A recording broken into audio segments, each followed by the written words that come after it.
Etude number 18 provides a very good opportunity for us to work on left-hand discipline, organization and flexibility. We have quite a bit of passage work in thumb position within an octave frame. However, within the octave frame there is quite a bit of variety of various patterns, distances that change all the time. The frame also expands a bit sometimes and contracts. The fourth finger is used often, so we therefore have to be very alert mentally and physically very flexible. When we have the fourth finger, the elbow of the left arm can help by going slightly towards the bridge. When we go across the four strings, the elbow needs to also adjust its angle so we have comfort no matter what string we play on. The first four measures of this etude provide several such examples of these kind of issues we have to face.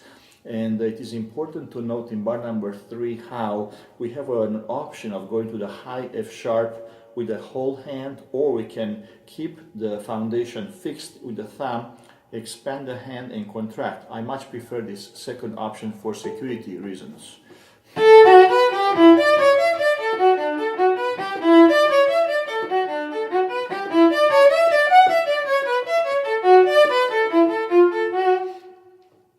Continuing with bar number 9, we have more of the same kind of issues for the left hand. However, they start to expand slightly. We have now bigger intervals, deal with bigger stretches, and using 3 strings now to go back and forth. And most importantly, we start to have some shifting, which means that the left hand has to become very light when we travel.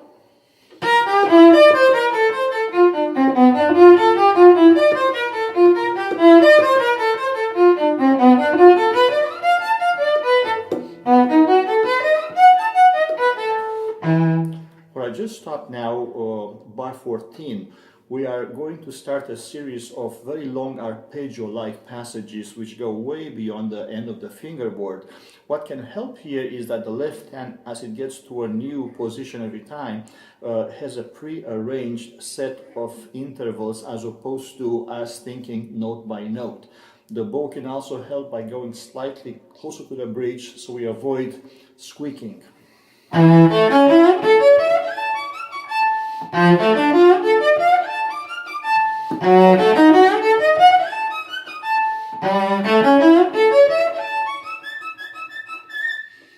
Continuing with bar number 22 and pickup, we have now a passage which goes from a high position to an even higher position, and there's a lot of tension in the strings at that point. What we can do to mitigate the problem is to have the whole left arm press down and stay down with weight, and minimize the distances or the sizes of the intervals. The fingertips need to get slightly firmer as well, and the bow to play closer to the bridge throughout the entire passage.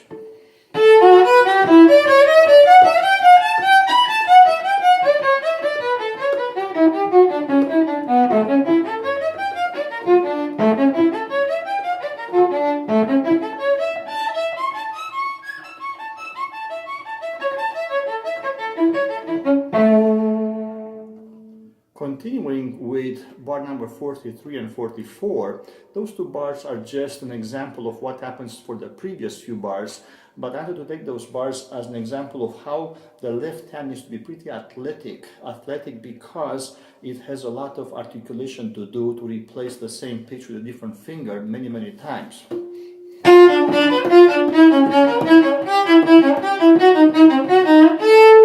And when I just arrived in bar number 45 and also continuing to bar 46, we have now an ascent all the way to the end of the fingerboard, and I prefer that I think of this of a frame that is made of 2 equal intervals, minor thirds or augmented seconds, that stay in a frame that goes up and up by slightly also compressing, as opposed to thinking again note by note.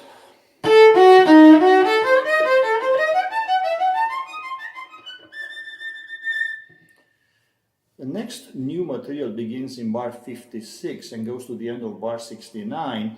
Here we have quite a few passages in thumb position with various patterns, so it's important to know that besides the need for extreme organization with everything we do here is how we shift between positions.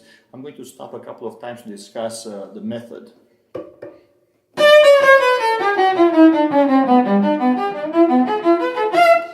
Right here we have a harmless whole step shift. I suggest that whenever that happens, we use an anticipated shift technique, which means that we are going to go to the next note, the E, very softly and very early in the previous bow, and then play it for real in the next bow. This way we always know that we will be in the right place, and to me it's the safest way to do it throughout the entire passage.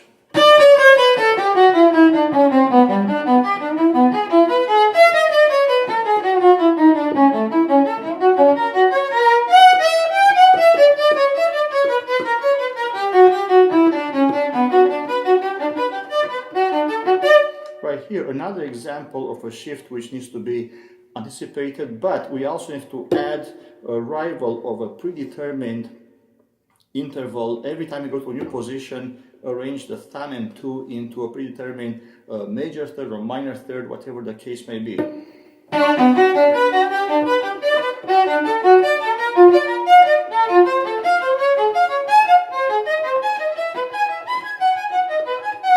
Same here, we have a shift backwards. I'll do it slowly once.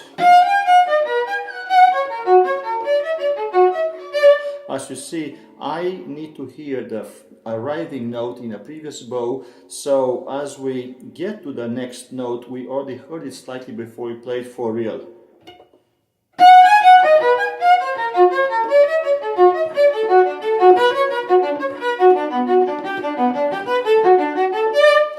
And the last challenge, which begins in bar number 80 and goes to the very end, is to start from a very low position, go very high via a couple of shifts between the D and the G into different connectivity situations.